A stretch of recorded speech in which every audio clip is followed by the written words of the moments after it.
pagi Bapak, Ibu, dan Saudara semua. Shalom. Kembali kita bersama-sama bersekutu untuk memuliakan nama Tuhan dalam kebaktian minggu. Sebelumnya, marilah kita memohon pertolongan Tuhan di dalam doa. Mari kita berdoa. Ya Allah kami, Bapa, Anak, dan Roh Kudus, kami mengucapkan syukur dan terima kasih kepadamu dan menyembah-Mu, karena Engkaulah yang telah menciptakan, menyelamatkan, dan menguduskan kami menjadi umat-Mu. Penjagaan-Mu menjauhkan kami terhindar dari mara bahaya dan kecelakaan. Sekarang kami akan memulai kebaktian hari ini. Kiranya kuasa Roh Kudus saja yang menaungi kami semua dari awal hingga akhir kebaktian nanti. Kami berserah dalam doa di dalam nama Tuhan Yesus Kristus. Amin. Saudara-saudara terkasih, marilah kita bangkit berdiri dan memuji nama Tuhan dengan nyanyian dari Kidung Jemaat nomor 2, bait pertama dan kedua, Suci, Suci, Suci.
Saudara-saudara yang dikasihi Tuhan Yesus Kristus, marilah kebaktian pada saat ini kita mulai dengan bersama-sama mengungkapkan pengakuan kita bahwa sumber pertolongan kita adalah Tuhan Allah yang telah menciptakan langit dan bumi, yang setia memelihara perjanjiannya dari sekarang sampai selama-lamanya.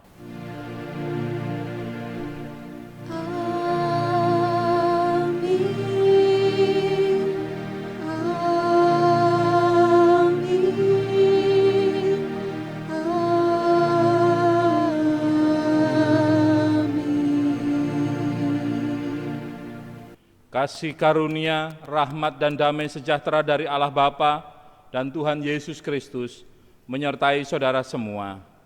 Menyertai saudara juga. Dipersilahkan duduk kembali.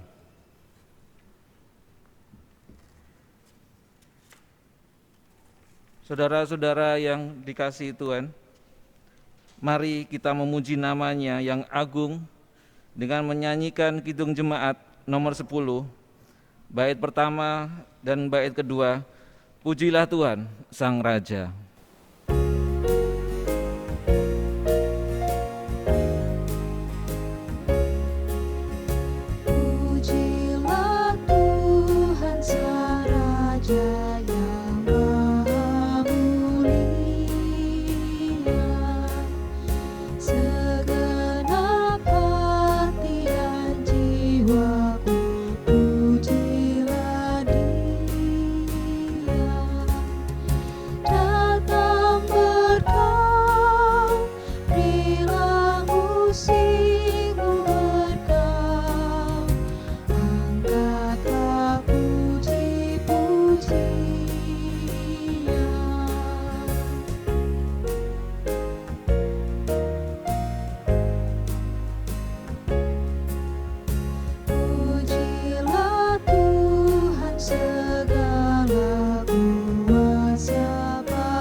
Saudara-saudara yang dikasihi Tuhan, dalam kebaktian kita saat ini, marilah kita mendengarkan kembali hukum kasih Tuhan yang terdapat di dalam Injil Markus 12 ayat yang ke-30 sampai ke-31 yang berbunyi demikian.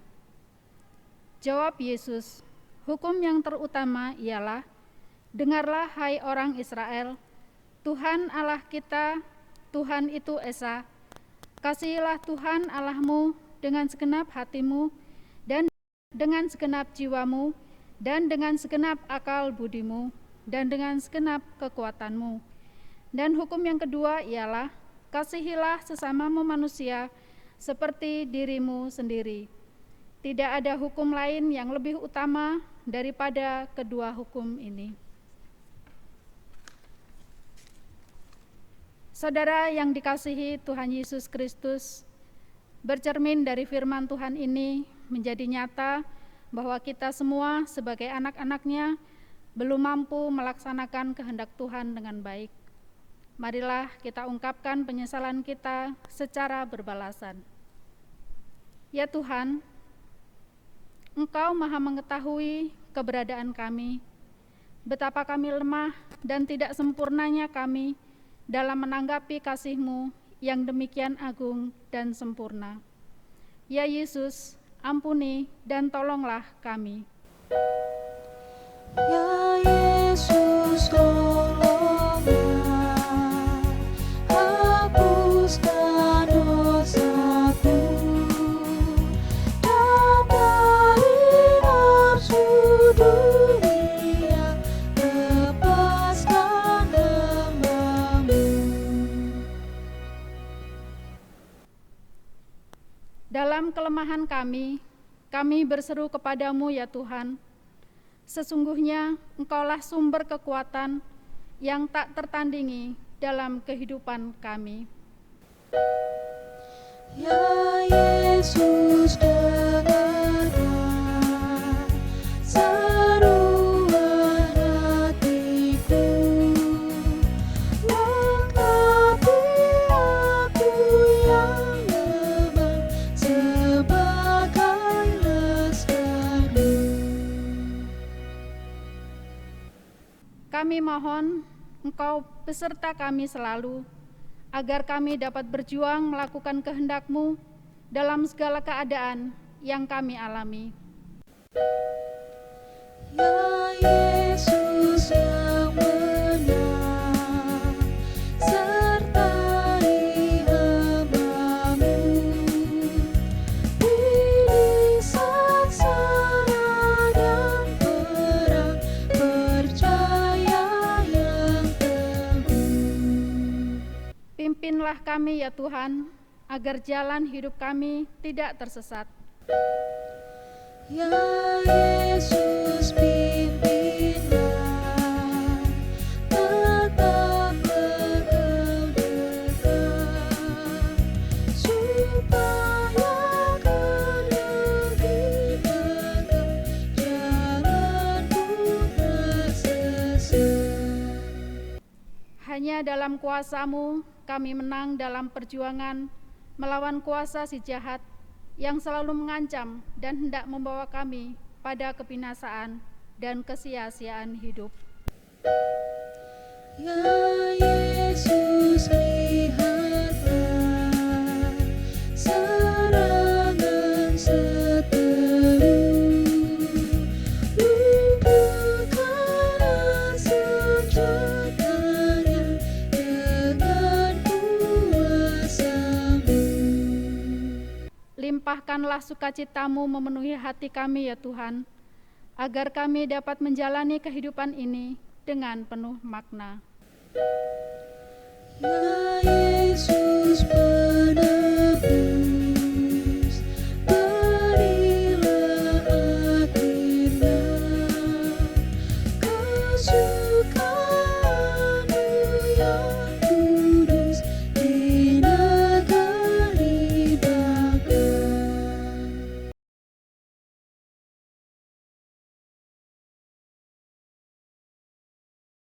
Saudara-saudara, kasih Tuhan Yesus sungguh tidak ada batasnya. selalu baru tiap hari. Saat ini kasih setianya kembali dinyatakannya kepada kita melalui anugerahnya di dalam surat 2 Korintus 5 ayatnya yang ke-16 dan 17 yang demikian firman-Nya. Sebab itu kami tidak lagi menilai seorang juga pun menurut ukuran manusia, dan jika kami pernah menilai Kristus menurut ukuran manusia, sekarang kami tidak lagi menilainya demikian. Jadi, siapa yang ada di dalam Kristus, ia adalah ciptaan baru. Yang lama sudah berlalu, sesungguhnya yang baru sudah datang. Siapa bertelinga, hendaklah ia mendengarkan apa yang dikatakan Roh kepada jemaat-jemaat. Amin. Dengan bangkit berdiri, marilah kita ungkapkan syukur kita kepada Tuhan atas anugerahnya yang agung itu dengan menyanyikan PKJ 15. Kusiapkan hatiku Tuhan.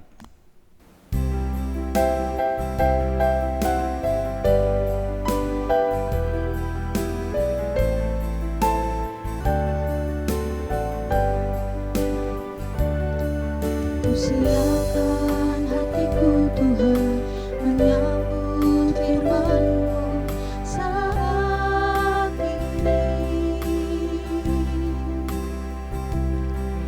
Aku sujud menyembah Engkau dalam hadirat-Mu saat ini. Curahkanlah pengurapan-Mu kepada umat-Mu saat ini. Kusiapkan hatiku Tuhan mendengar firman-Mu. Firman-Mu Tuhan tiada berubah, sejak semulanya dan selama-lamanya tiada berubah.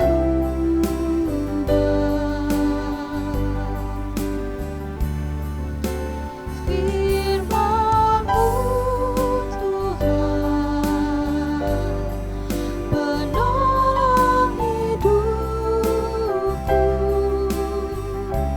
Kusiapkan hatiku Tuhan menyambut firman-Mu.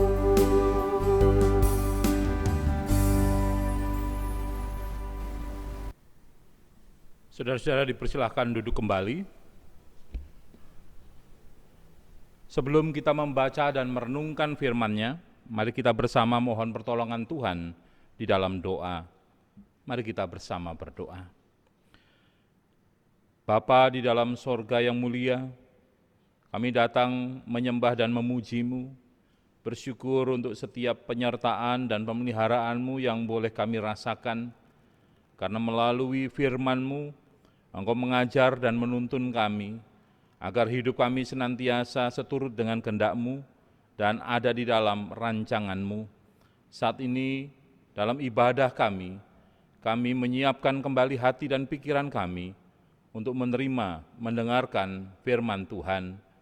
Kami mohon kuasa Roh Kudus berkenan menaungi kami, menyinari kami dengan terang-Mu yang ajaib, sehingga firman yang kami baca dan renungkan pada saat ini bukan hanya kami dengarkan dan tidak berlalu begitu saja, melainkan tetap boleh tinggal dalam hati kami, menjadi terang dalam kehidupan kami. Berfirmanlah kepada kami Tuhan, kami semua telah siap mendengarkan. Di dalam nama Tuhan Yesus kami berdoa dan memohon. Amin. Saudara-saudara yang dikasihi Tuhan, pembacaan firman Tuhan di dalam ibadah minggu kedua bulan Juni ini, di dalam minggu ketiga setelah Pentakosta atau menyebutnya minggu biasa, firman Tuhan diambilkan dari bacaan yang keempat, yaitu dari Injil Markus pasal yang keempat. Injil Markus pasal yang keempat, Kita akan membaca bersama ayat 26 sampai dengan 34. Injil Markus pasal 4 ayat 26 sampai dengan 34. Demikian firman Tuhan. Perumpamaan tentang benih yang tumbuh. Lalu kata Yesus, beginilah hal kerajaan Allah itu, seumpama orang yang menaburkan benih di tanah, lalu pada malam hari ia tidur, dan pada siang hari ia bangun, dan benih itu mengeluarkan tunas, dan tunas itu makin tinggi. Bagaimana terjadinya tidak diketahui orang itu. Bumi dengan sendirinya mengeluarkan buah, mula-mula tangkainya, lalu bulirnya, kemudian butir-butir yang penuh isinya dalam bulir itu. Apabila buah itu sudah cukup masak, orang itu segera menyabit, sebab musim menuai sudah tiba. Katanya lagi, dengan apa hendak kita membandingkan kerajaan Allah itu, atau dengan perumpamaan manakah hendaknya kita menggambarkannya? Hal kerajaan itu seumpama biji sesawi yang ditaburkan di tanah. Memang biji itu yang paling kecil daripada segala jenis benih yang ada di bumi. Tetapi apabila ia ditaburkan, ia tumbuh dan menjadi lebih besar daripada segala sayuran yang lain dan mengeluarkan cabang-cabang yang besar, sehingga burung-burung di udara dapat bersarang dalam naungannya. Dalam banyak perumpamaan yang semacam itu, ia memberitakan firman kepada mereka sesuai dengan pengertian mereka, dan tanpa perumpamaan ia tidak berkata-kata kepada mereka, tetapi kepada murid-muridnya ia menguraikan segala sesuatu secara tersendiri. Demikian firman Tuhan. Yang berbahagia adalah kita semua yang setia merenungkan dan melakukan firman Tuhan dalam kehidupan sehari-hari. Terpujilah nama Tuhan.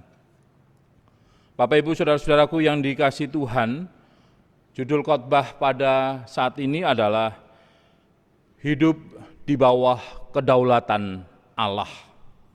Saya ulangi, hidup di bawah kedaulatan Allah. Saudara-saudara yang dikasihi Tuhan, sebagai orang Kristen, tentu kita memahami bahwa dasar pengajaran iman percaya kita adalah kasih. Di dalamnya kita diajarkan tentang kelemah lembutan, kesabaran, pengendalian diri, mengasihi sesama, bahkan musuh yang sudah menyakiti kita sekalipun, pengampunan yang tidak ada ujungnya, dan tidak membalas kejahatan dengan kejahatan. Walaupun disadari untuk mewujudkan semua itu bukan perkara yang mudah, namun sebagai murid Tuhan, kita dituntut untuk dapat memberlakukannya dalam hidup. Saudara, tahukah bahwa ternyata dalam sejarah kekristenan ada orang yang melontarkan kritik tajam dan pedas terhadap kekristenan yang seperti itu. Orang itu adalah Friedrich Wilhelm Nietzsche. Ia adalah seorang anak pendeta gereja Lutheran yang dibesarkan dalam tradisi hidup keluarga yang saleh, dan akhirnya ketika dewasa ia menjadi seorang filsuf. Ia mengkritik bahwa moralitas Kristen tidak ubahnya sebagai moralitas budak yang hanya membuat manusia bermental tahu atau lembek. Hal ini disebabkan bahwa moralitas Kristen mengajarkan ajaran kasih, pengampunan, mengasihi musuh, dan tidak melakukan pembalasan terhadap orang yang menganiaya. Maka bagi Nietzsche, moralitas budak harus dilawan dengan apa yang disebutnya sebagai moralitas tuan. Apakah yang dimaksudkan dengan moralitas tuan oleh Nietzsche ini? Saudara-saudara, moralitas tuan adalah menjadi pusat kehendak manusia untuk berkuasa.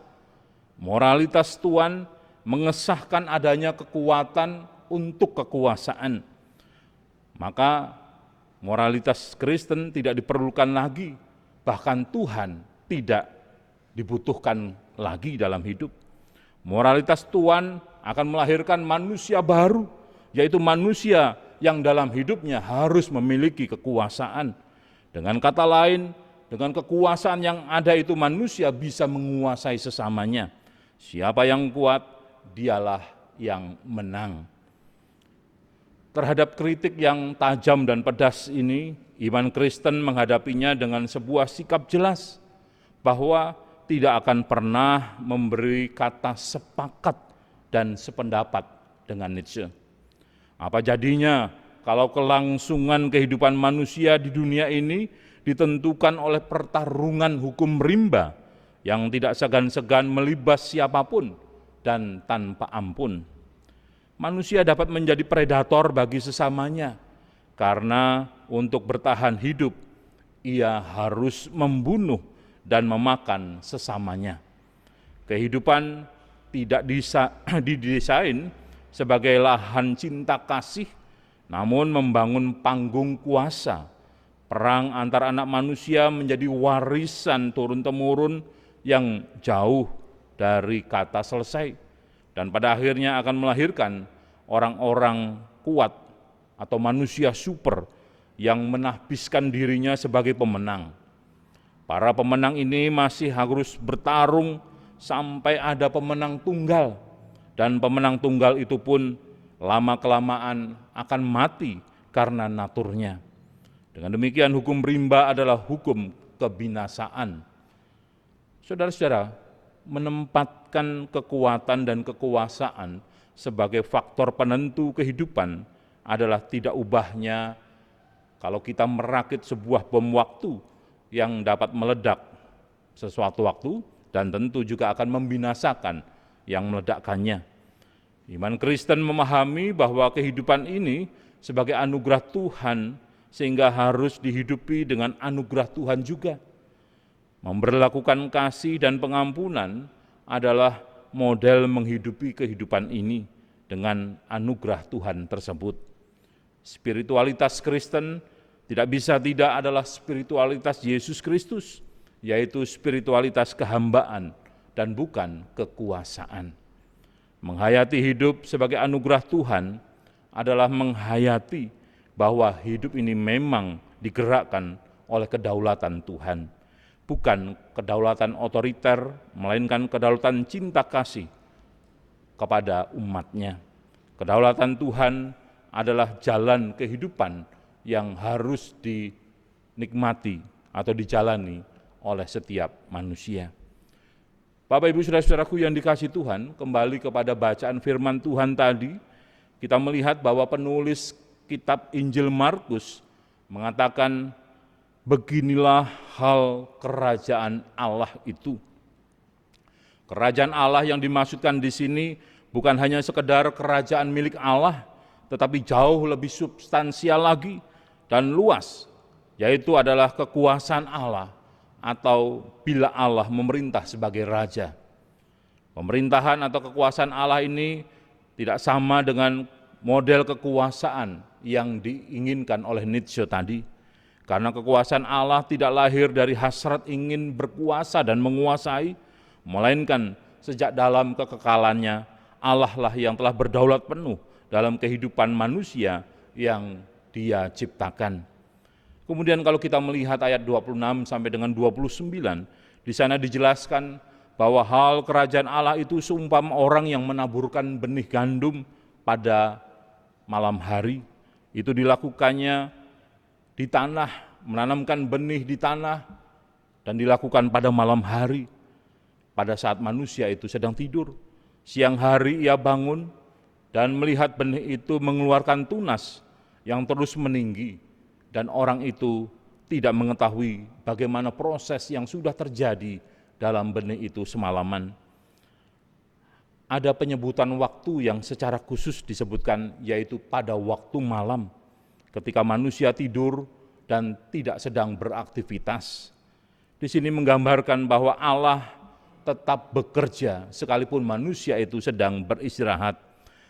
Bahkan ketika manusia itu bangun, ia beraktivitas, dalam situasi itu pun Allah masih bekerja. Artinya bahwa pekerjaan Allah tidak pernah dibatasi oleh waktu.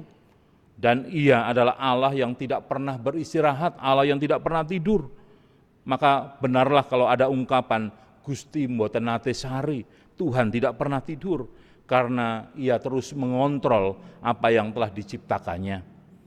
Dalam ayat yang ke-28 dikatakan bahwa bumi sendirilah yang memprosesnya dari bulir, tangkai sampai mengeluarkan butir-butir dalam bulir dan siap dipanen. Bahwa pertumbuhan itu terjadi meski tak dapat dilihat dengan mata manusia.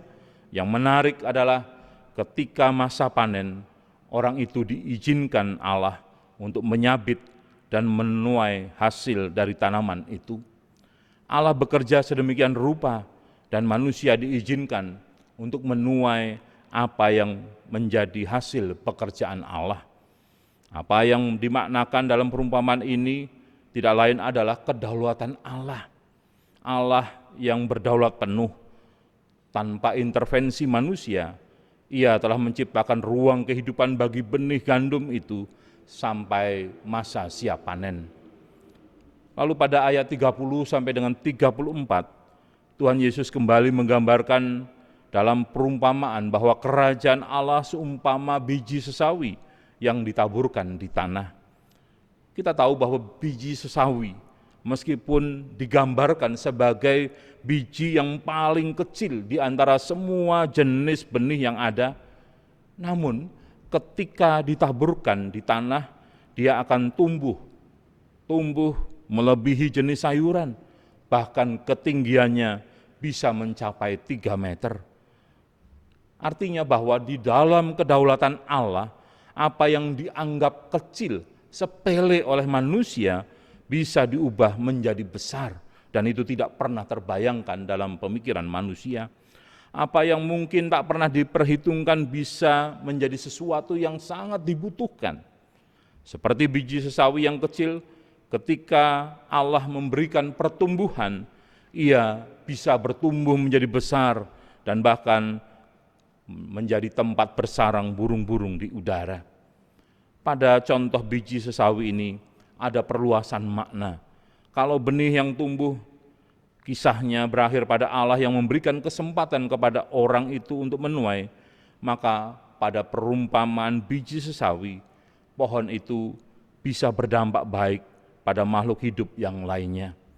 Bukan hanya manusia yang akan mendapatkan manfaatnya, melainkan burung-burung pun bisa bersarang di sana. Sebuah gambaran bahwa meski kecil, namun kalau dalam kedaulatan Allah yang mampu mengubah yang kecil itu menjadi bermanfaat dan berdampak lebih bagi sesama.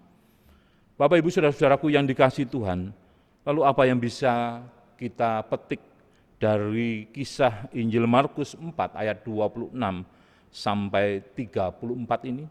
Yang pertama, kerajaan Allah bukan soal kepemilikan, tetapi lebih dari itu, yaitu bagaimana Allah memerintah dalam kedaulatannya yang penuh dalam mengatur kehidupan manusia. Kekuasaan Allah adalah bentuk pemerintahan cinta kasih dengan kekuasaannya. Allah merengkuh dan merangkul dunia ini karena Allah tahu dunia yang diciptakannya ini rapuh. Orang-orang yang diciptakannya pun juga adalah terbatas. Oleh karena itu Allah sebagai pemilik hidup manusia, Ia berkuasa untuk mengatur, memimpin manusia, walaupun manusia tidak pernah menyadarinya, karena sudah sepantasnya Allah melakukan hal itu. Ia ingin agar ciptanya terus berada dalam kebaikan. Maka wajar kalau umat yang dimilikinya itu dituntut untuk hidup melekat kepadanya. Yang kedua, terang tentang yang ditaburkan di tanah, benih yang ditaburkan di tanah tadi. Bagaimanapun juga, ditabur adalah sama dengan jatuh ke dalam tanah. Jika benih tidak jatuh ke tanah dan mati, maka tidak akan mungkin ia bisa hidup dan bertumbuh. Benih yang ditabur dan jatuh ke tanah adalah gambaran diri Tuhan Yesus sendiri yang telah mati namun pengorbanannya menumbuhkan kehidupan jemaatnya.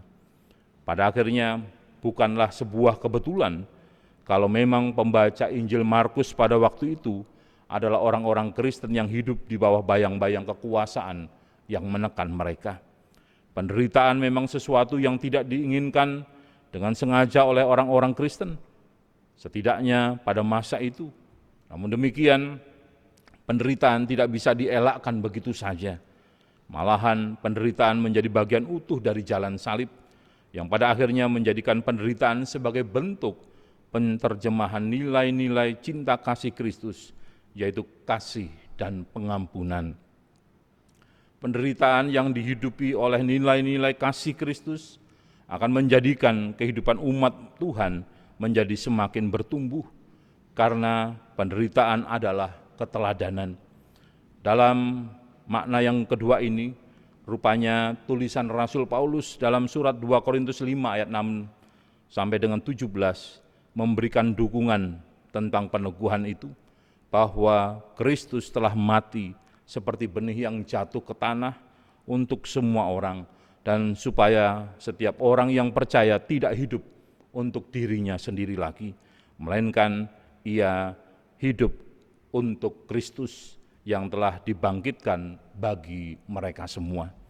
Oleh karena itulah bagi Paulus, penderitaan di dunia sebagai pengikut Kristus bukanlah sesuatu yang dianggap nista, tetapi bagaikan sebuah keniscayaan yang punya masa untuk berakhir, karena orang percaya pasti akan beralih kepada Tuhan. Yang ketiga, kedaulatan Allah itu bekerja dalam ruang waktu, siang dan malam, pagi dan sore. Ia Allah yang tidak henti-hentinya berkarya untuk melakukan kebaikan bagi kita semua. Kalau tiba pada masanya, Allah akan mengizinkan kita untuk menuai apa yang telah Ia kerjakan bagi kita. Oleh karena itu, kita juga harus bersabar dalam waktu Tuhan. Jika belum waktunya kita menuai, maka kita tidak bisa memaksakan waktu itu bagi kita. Bapak, Ibu, saudara-saudaraku yang dikasihi Tuhan, bersabar adalah proses yang menjadi kata kunci. Dengan kata lain, untuk bisa menikmati pertumbuhan, setiap orang harus taat dan setia kepada proses yang diberikan Tuhan. Karena Tuhan tidak pernah mau menjadikan kita sebagai manusia karbitan.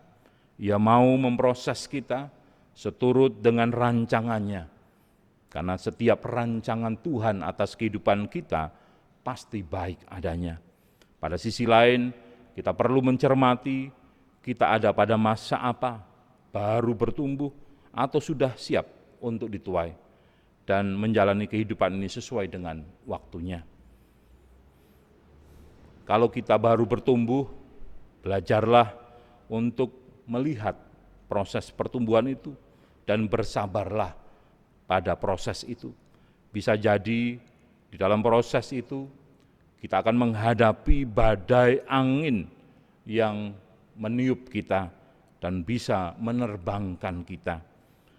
Tetapi kalau masa untuk panen itu siap, milikilah kerendahan hati untuk bisa mempersembahkan diri bagi kemuliaan Tuhan, dan siap juga untuk menjadi benih yang kembali harus terbenam dan tertanam untuk bisa bertumbuh.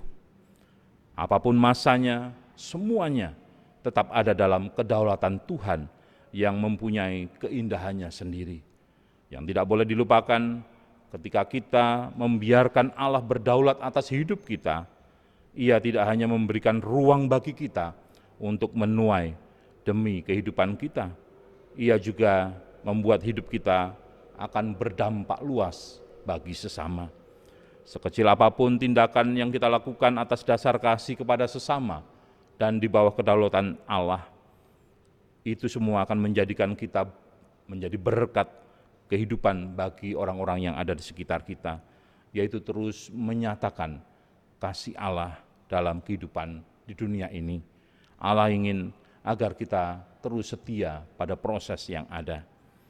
Kiranya Tuhan memampukan kita untuk melihat dan menikmati proses yang sedang Tuhan lakukan dalam kehidupan kita. Tuhan Yesus memberkati. Amin.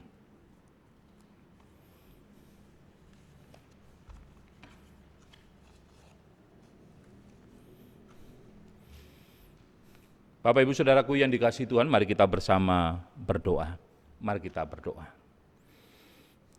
Bapa di dalam sorga yang mulia, kami mengucap syukur ya Tuhan, di dalam sembah ibadah kami pada hari ini, Engkau menyatakan isi hati-Mu, mengingatkan kepada kami bahwa kami adalah benih unggul yang sudah Tuhan taburkan di bumi ini. Ajar kami untuk setia mengikuti proses pertumbuhan yang ada, sehingga di dalam perjalanan proses pertumbuhan ini, kami tidak memberontak, kami mengikuti keinginan diri sendiri yang seolah akan memberikan kepuasan bagi kami, namun semua itu adalah melawan kehendak Tuhan. Ajar kami Tuhan, kalau pada akhirnya kami boleh menikmati masa tuaian itu, semua bukan karena kehebatan kami, bukan karena kepintaran kami, semua adalah karena anugerah kebaikan Tuhan yang terus membimbing kami. Sehingga pada akhirnya kehidupan yang berjalan ini boleh kami rasakan begitu indah pada waktunya, karena Tuhan yang setia menuntun kami. Terima kasih Tuhan, kami menyerahkan seluruh kehidupan kami, keluarga kami ke dalam tangan kuasa-Mu. Engkau yang telah memanggil kami hidup dalam pernikahan kudus. Engkau yang mengaruniakan berkat-berkat-Mu atas kehidupan pernikahan kami. Mampukan kami Tuhan untuk mengelolanya dengan baik dan bijaksana, karena apa yang Tuhan berikan kepada kami, semuanya adalah untuk kebaikan semua yang ada di sekitar kami. Kami berdoa untuk suami kami, istri kami, anak-anak kami yang Tuhan berikan dalam hati kami cinta-Mu yang tulus, agar kami terus mengasihi mereka dengan sepenuh hati. Mampukan kami menjadi orang tua yang bijak bagi anak-anak kami, dan juga suami atau istri yang terus merindukan, mengasihi pasangan. Karena apa yang kami lakukan saat ini Tuhan, bukan mengejar keinginan kami, melainkan menjalankan apa yang menjadi rancangan Tuhan dalam hidup pernikahan kami. Sehingga pada akhirnya lambat laun berkat-Mu mengalir deras dan membuat kami terkagum-kagum menyaksikan betapa ajaib karya Tuhan dalam kehidupan kami. Terima kasih Bapa, kami berdoa menyerahkan kehidupan jemaat-Mu di gereja-Mu di sini. Engkau juga yang telah menghimpun kami untuk bersama-sama datang menyembah Tuhan. Mampukan kami Tuhan untuk terus membangun sinergi pelayanan, baik selaku majelis, komisi maupun anggota jemaat, oleh karena apa yang kami lakukan pada dasarnya adalah dari, oleh, dan untuk kami, dan juga untuk kemuliaan nama Tuhan. Sehingga semua proses yang berjalan adalah mewujudkan apa yang menjadi rancangan Tuhan. Kami menyerahkan pelayanan yang dilakukan oleh majelis gereja-Mu, biarlah mereka semua melakukan panggilan itu dengan penuh kesetiaan. Engkau yang telah menggerakkan hatinya, menanamkan cinta kasih dan kerinduan untuk berpelayanan. Engkau juga yang akan memberkati kehidupannya, keluarganya, dan mereka boleh percaya hidupnya tidak akan pernah dipermalukan. Terima kasih Bapa, Engkau juga yang akan memampukan kami semua selaku pelayan Tuhan untuk dapat mengerjakan tugas tanggung jawab kami di tempat pekerjaan kami, sehingga dimanapun kami berada, nama Tuhan diagungkan. Kami berdoa menyerahkan jemaat-Mu dengan segala persoalan pergumulan. Ya Tuhan, Engkau mengetahui kedalaman hati kami, Engkau mengerti apa yang menjadi persoalan kami. Kami menyerahkan semua ke dalam tangan kuasa-Mu, dengan satu keyakinan bahwa tidak ada yang mustahil untuk Tuhan lakukan. Karena dengan iman percaya kami kepadamu Tuhan, Engkau sanggup melakukannya melampaui akal pikiran kami. Kami berdoa untuk proses belajar anak-anak kami, di mana saat ini ada yang masih mengerjakan ujian untuk kenaikan kelas, yang semuanya masih dalam suasana pandemi, dilakukan secara daring. Biarlah semua dilakukan dengan baik.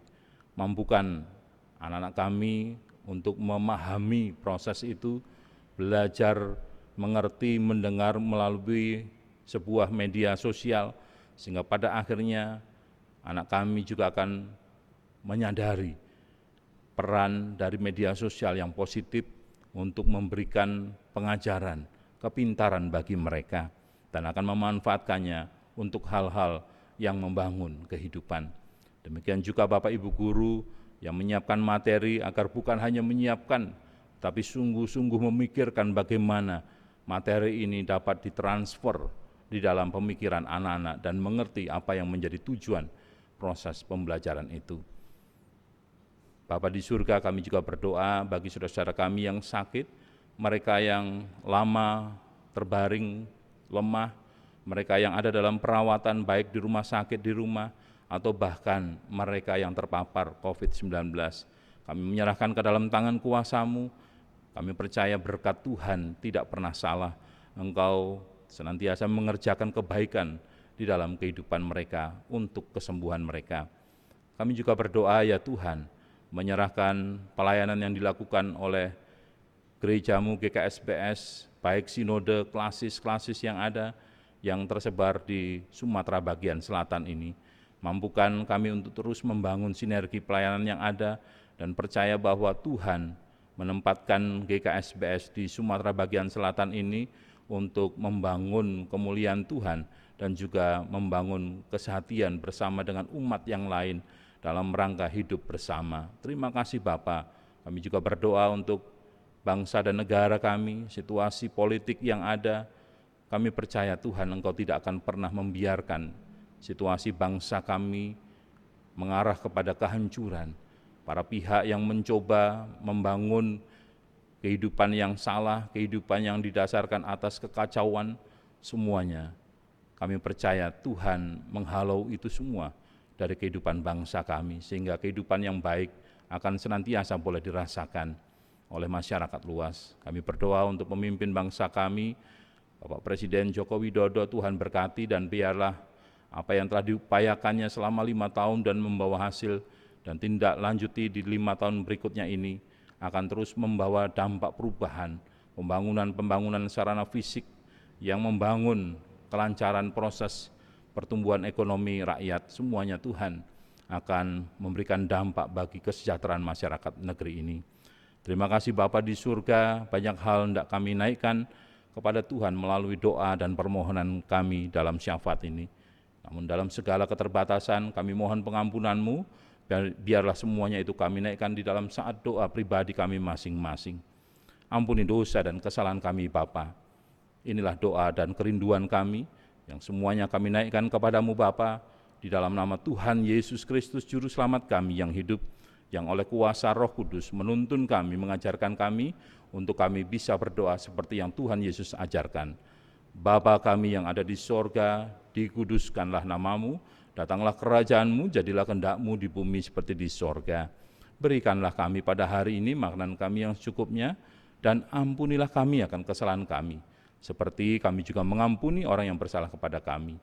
Dan janganlah membawa kami ke dalam pencobaan, tetapi lepaskanlah kami daripada yang jahat, karena Engkau yang punya kerajaan dan kuasa dan kemuliaan sampai selama-lamanya. Amin. Bapak, Ibu, dan Saudara yang dikasihi Tuhan, mari kita bersama bangkit berdiri. Bersama dengan seluruh umat Tuhan di muka bumi, kita akan bersama-sama meneguhkan kembali iman percaya kita. Kita akan bersama mengikrarkan pengakuan iman rasuli. Mari. Aku percaya kepada Allah Bapa yang Maha Kuasa, Khalik langit dan bumi, dan kepada Yesus Kristus, Anak yang tunggal Tuhan kita, yang dikandung dari Roh Kudus, lahir dari anak darah Maria, yang menderita sengsara di bawah pemerintahan Pontius Pilatus, disalibkan, mati dan dikuburkan, turun dalam kerajaan maut. Pada hari yang ketiga bangkit pula dari antara orang mati, naik ke surga, duduk di sebelah kanan Allah Bapa yang Maha Kuasa, dan akan datang dari sana untuk menghakimi orang yang hidup dan yang mati. Aku percaya kepada Roh Kudus, gereja yang kudus dan am, persekutuan orang kudus, pengampunan dosa, kebangkitan orang mati, dan hidup yang kekal. Dipersilahkan duduk kembali. Saudara-saudara yang terkasih, tiba waktunya untuk kita memberikan persembahan syukur kepada Tuhan. Nats Alkitab yang mendasari persembahan akan kita baca dari 2 Tawarikh 29 ayat yang ke-17. Aku tahu ya Allahku, bahwa Engkau adalah penguji hati dan berkenan kepada keikhlasan, maka aku pun mempersembahkan semuanya itu dengan sukarela dan tulus ikhlas. Dan sekarang, umat-Mu yang hadir di sini telah kulihat memberikan persembahan sukarela kepadamu dengan sukacita. Amin. Marilah kita mengumpulkan persembahan yang telah kita persiapkan, baik itu persembahan ibadah minggu, persembahan syukur, persembahan istimewa, persembahan perpuluhan, dan persembahan syukur tahunan atau persembahan unduh-unduh. Mari kita berikan persembahan yang telah dipersiapkan ini dengan menyanyikan Kidung Jemaat 403. Kita akan menyanyikan bait 1 dan bait kedua. Hujan berkat kan tercurah.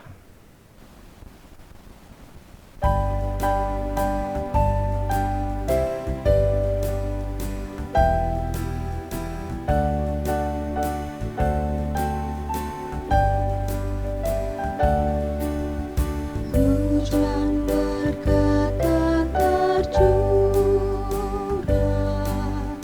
itulah janji kudus. Hidup segar dari surga akan diberi padaku. Hujan berkat-Mu, itu yang kami perlu. Sudah menetes berkat-Mu, biar tercurah penuh.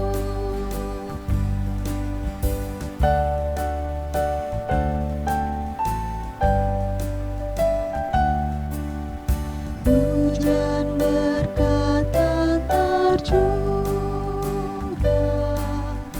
hidup kembali segar.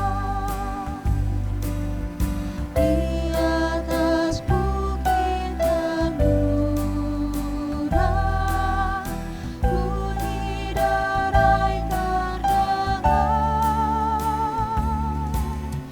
Hujan berkat-Mu, itu yang kami perlu. Sudah menetes berkat-Mu, biar tercurah penuh.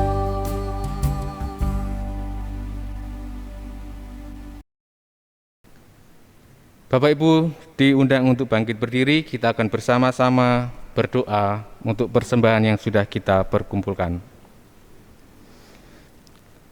Kami bersyukur kepadamu ya Bapa atas setiap pemberian-Mu yang telah kami terima. Engkau selalu mencukupkan segala kebutuhan hidup kami sehari-hari dan menjamin masa depan kami. Sekarang kami menyerahkan persembahan yang berasal dari Tuhan ini untuk dipakai sebagai perluasan kerajaan-Mu di bumi ini. Terimalah dan kuduskanlah persembahan ini ya Tuhan, agar nama-Mu selalu dipuji karena kemurahan-Mu. Tolonglah kami agar setiap mencatat dan menghitung berkat-Mu, agar di dalam jiwa dan mulut kami selalu dipenuhi dengan ucapan syukur dan hati kami tidak pernah merasakan khawatir. Ya Tuhan, ajarlah kami menjadikan ibadah dan perbuatan baik kami sebagai ungkapan syukur dan terima kasih kami kepadamu. Mulialah nama Tuhan melalui seluruh hidup kami. Haleluya, terpujilah nama-Mu. Amin. Masih tetap berdiri, kita akan masuki pengutusan dan berkat. Beritakanlah firman, siap sedialah baik atau tidak baik waktunya. Nyatakanlah apa yang salah, tegurlah dan nasihatilah dengan segala kesabaran dan pengajaran.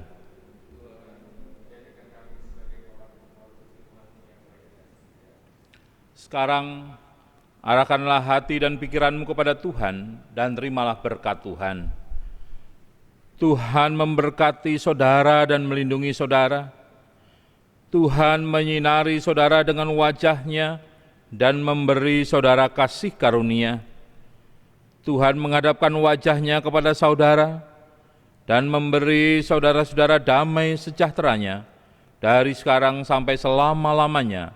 Dalam nama Allah Bapa, Anak, dan Roh Kudus. Amin.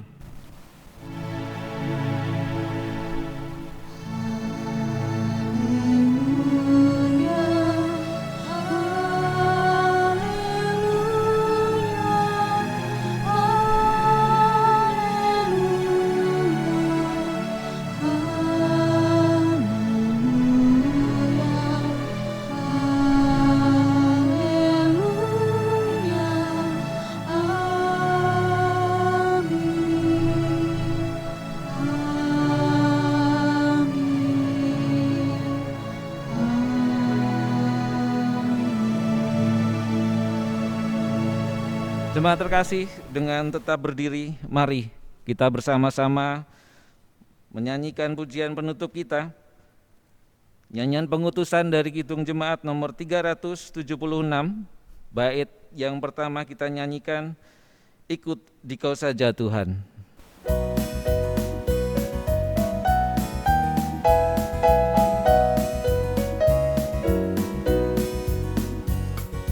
Ikut Dikau saja Tuhan, jalan damai bagiku. Aku selamat dan sentosa hanya oleh darah-Mu. Aku ingin ikut Dikau dan mengabdi padamu. Dalam Dikau juru selamat, ku bahagia penuh.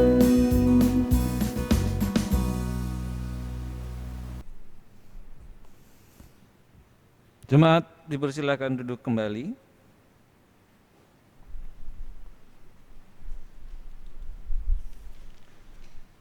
Saudara-saudara yang terkasih dalam Tuhan Yesus Kristus, mari bersama-sama kita melakukan saat teduh. Terima kasih ya Tuhan, Engkau mengizinkan kami untuk tetap setia melakukan kebaktian pada hari Minggu ini. Kiranya kebaktian ini terus memperkuat percaya kami untuk selalu berharap dan bersandar kepada Tuhan, dan mendorong kami untuk terus mencari Tuhan di dalam kehidupan kami. Kami menyerahkan semua aktivitas kami di minggu ini dalam tangan kuasa-Mu.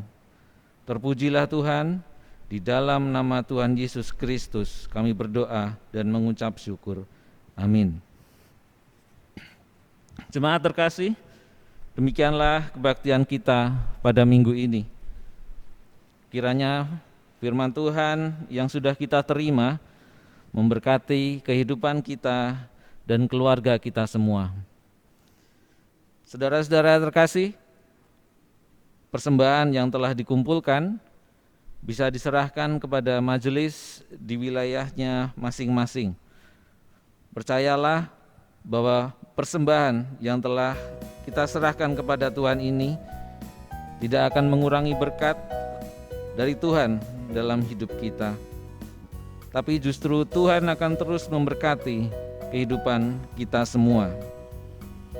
Kiranya kita semua tetap setia mendukung tindakan pemerintah yang akan membawa kebaikan bagi seluruh masyarakat negeri ini dengan membudayakan hidup disiplin, yaitu dengan memakai masker jika keluar rumah, selalu mencuci tangan dengan sabun, membersihkan diri setelah bepergian, menghindari kerumunan, dan mengurangi aktivitas di luar rumah. Selamat pagi, tetap semangat dan berpengharapan. Tuhan Yesus memberkati kita semua. Haleluya.